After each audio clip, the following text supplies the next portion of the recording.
Now what's my next step? Hang on, man.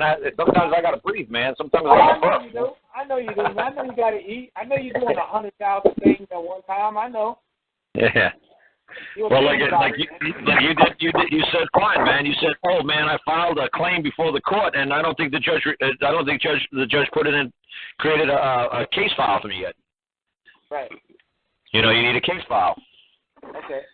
Because it's but like what's said though too, when he creates it, you have to give it to him that you served the other side properly. You also have to the next piece of paper is you got to show where you serve the other side, that they got to appear to answer your claim. Okay. Just because you give it to him, it's like, did you make sure you gave a copy to the other side? Do they know what you're claiming? Right. Exactly. Did you do that? No. Did you let the other side? No, I didn't. You can't do that, man. That's ambush. Right. You got to let the other side know. Yeah, that's what we said earlier. That was the whole point. I ambushed the court, and that's what happened. So now, you tried to bring your court in and ambush their court. Right. Okay. So now, what do I do next, Carl? Well, you got to show the judge. You got to just show the judge. You got to show the court clerk that you properly served the other side, and they'll say, fine. When you're giving the other side 21 days to answer this claim. Yes, good, because your court case comes up in 21 days too. Good. Everybody can have everything heard on the 21st day. That's lovely. Let's do this. Okay, but Dave, so when I go to the court to file a claim, they're going to charge me, and then I'm going to have to go through the whole thing again. Who's going to charge you? You said they're going to charge me for moving the claim. They're going to say yes. I'd like to file a claim. Well, like I said, what's funny is you'd like to file a claim against their complaint. It's not a counterclaim. It's not a counter-complaint. You're filing a claim against somebody's complaint. If somebody's complaining that I've done something wrong, I'm making a claim that not only did I not do anything wrong to anybody or any man or any woman, but that these people are filing a false complaint against me and wasting my valuable resources, this court's resources, and everybody's time. They're never going to be able to prove their complaint is true. That's basically the way you have to look at it when you're writing your stuff. You're not going to just write exactly that. That's ridiculous. You're going to have to put your situation in. You're going to say Bob, who works for the state, is making a complaint that I did some man or some woman wrong. You say, who did I do wrong? I talk about this a billion times. It's very simple. What you're going to do? You're going to say, hey, Bob's saying I did something wrong. Just like if I was suing you, I'm making my answer to you is like, hey, there's a man named Dan in North Carolina, and he's saying that I did him wrong. You know what, court clerk? Honestly, here's the answer. File it in Dan's case because I don't know who Dan is. That's all you're doing. You're saying there's a man named Bob who's filed a complaint on behalf of the state of North Carolina. I don't know who the state of North Carolina is. Maybe Bob would like to come to court and explain to me. But if you want to summons me to appear, I'm going to require that I be compensated for my lost time because this complaint is ridiculous. It has no merit. Stuff like that. It isn't just one answer. This isn't just some silly cookie cutter thing. And like the thing that you and I were talking about is failure to show cause or probable cause. None of that silly nonsense. The cause just means case. You're saying they have no case. You don't have to say failure to, dismiss for failure to show cause. That's ridiculous. Just say they have no case.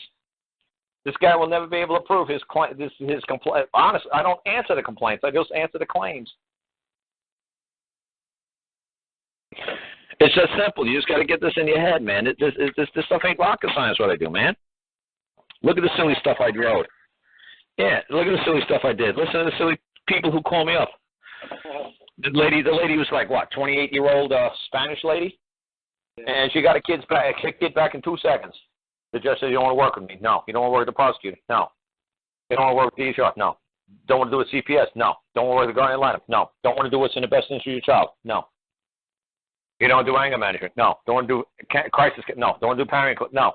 I want my property restored, and I want it now, immediately. I want it now. And he gave it back to her. Sounds ridiculous what she said. It's like, that's all she said? Yeah. She didn't use any fancy words by saying they failed to state a claim which relief could be granted, and The case should be dismissed for failure to show cause. No, she's saying that nonsense. And boy, her shit worked like magic in 2 seconds. It's simple. It's so simple. It's scary. Yeah, I'm back, Carl. You're overthinking it. You're just overthinking it. I guarantee this lady spent about 15 minutes learning what I had to say. I said, look, ma'am, all you got to do is this. Put this piece of paperwork in. Can you understand this piece of paper? I want the property returned, restored immediately. Yeah. I want a penny for every second a day. Yeah. Can you understand that, ma'am? Yeah. That's all you need to know. All right, and she did it. Right. So we have to pay for the case number, Carl? Do you have to? I already explained to you how you might go around if the lady asks you. The court clerk says, look, nobody gets anything in life for free. I don't care who you are. It's going to come at a price. It's going to come at a cost. At this time, we charge $80. How would you wish to pay it, sir? Well, I wish to pay it off $1 a day for the next 80 days. And that's it. That's it. And if she says no, you want to go out and... I'd say $1 a year for the next 80 years. Yeah, well, you try to be reasonable. Right. you try to act like you're moving in good faith. Yeah. You're trying to be honorable and honest. Right. You want to try to sound like you're pulling a con job? Yeah, you can do that. But then the court's going to reflect it as such. The court's going to charge us at all. Doesn't matter. The court is going to look at you like you're trying to that this is a joke. And to me, this isn't a joke. Right. This is deadly. It's not a joke to me either. It just annoys me. I'm sorry, Carl. Oh, no, that's all right. That's fine. That's good that somebody puts up a comment like that. That's fine. I got no problem. You did great. And now it brought to somebody's attention. Look, Carl doesn't take this as a joke. Carl doesn't say this is a game. Carl says he might say pay $1 a year for the next million years for the debt due. That's fine. If that's what you could honestly come up with, if that's what you are going to be able to do without causing any harm to you or your children, if that's the best you could do, you got to be able to swear in a stack of Bibles and say that's true. Everything that's coming out of my mouth is true. The best I could do is $1 a year for the next million years. I'm serious. That's the best. When the situation turns around and I can do better, believe me, I'll let you know. Believe me, I want this debt off my back so fast it's not even funny. But until that time, you got to take me at my word. This is the best I could do, and don't push it. Right. And that's the rules of this land. The rules of this land are incredibly beautiful, incredibly simple, and people just don't understand what a lovely land we live upon. It's unbelievable. Like I said, thank God Barack Obama's speechwriter. Not so much him, because, yes, he did utter what a speechwriter said when he said, our forefathers' greatest gift was the right to self-govern. It's what you feel is the right thing to do. If you feel it's a good thing to go into court and make it a joke and say, I'm going to pay you $1 a year for the next million years for the $1 million of you, do it. But if you feel that's true in your heart, that that's the best you can do, that's what they want to see. They want to see somebody who's true and who's real. How do you feel about getting a bond? I mean, I've got like some silver eagles that I've been saving for about 3 years. A bond? Yeah, getting it like a surety bond. Yeah, you could put up a bond because you don't have. If you say, look, like I said, who did I explain it the other day? Somebody said that. I mean, I can't put up the house. Yeah, somebody. I was just saying, somebody's asked me something about somebody not paying them back or something. Oh, I think somebody said they sold a car to somebody. I said, when you people sell cars to people that you really don't know, why don't you just ask the guy, hey, can you go down to your local bondsman and go get a bond? What? Just in case you don't pay me back this $5,000?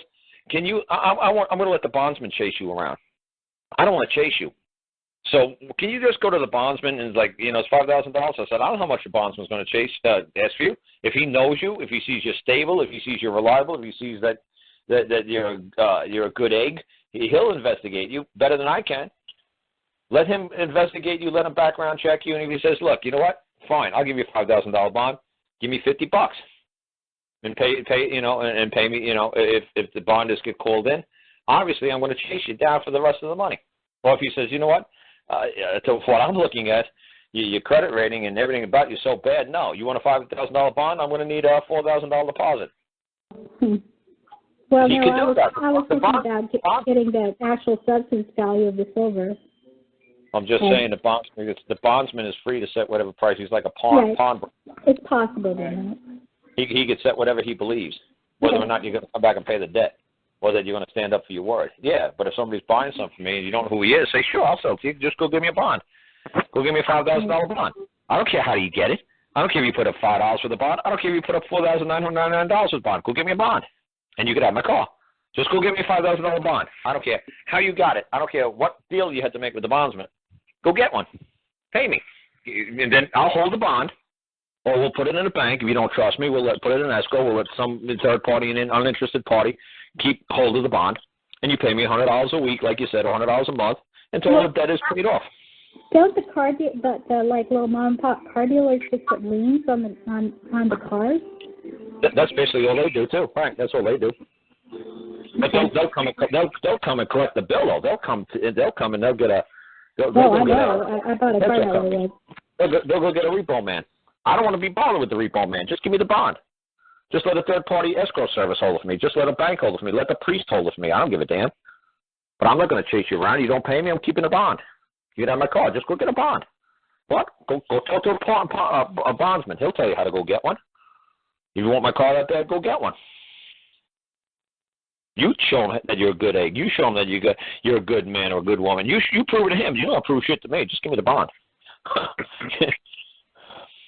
You know, and like I said, somebody got burnt. He said, I don't remember. I think it was Lynn who just left. I think he was saying something about somebody got his Mustang for $500 or $5,000 something. I don't remember. He said the guy would make one payment and then he destroyed the car and